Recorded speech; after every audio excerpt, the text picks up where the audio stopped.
Se mi dai un minuto ti voglio parlare di una cosa molto importante, una cosa che può cambiare letteralmente, completamente la tua vita. E c'è una cosa che può permettere che questo accada, e si chiama fede. Tutto ciò che tu hai nella tua vita, tutti i risultati che tu hai, sono il risultato delle tue credenze. Vuoi cambiare i risultati della tua vita? Cambia le tue credenze.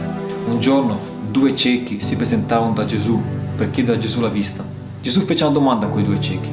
Credete voi che io possa? Questa è una domanda che noi dobbiamo porci tutti i giorni. Sarà che veramente crediamo che Gesù possa farlo? Molti pensano, siccome Gesù è buono, lui lo farà lo stesso. In realtà Gesù stesso disse che lui non era buono. Uno solo era buono, ed era il Padre.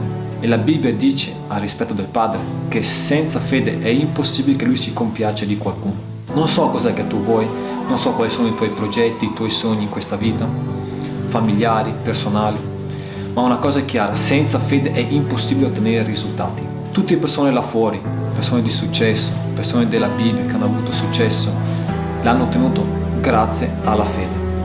Senza fede è impossibile ottenere risultati, è impossibile cambiare le cose.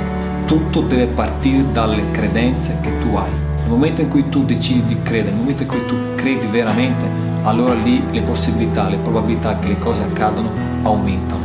Non sto dicendo che tutto accadrà perché tu credi, ma una cosa ti voglio dire, se tu credi, tutto è possibile.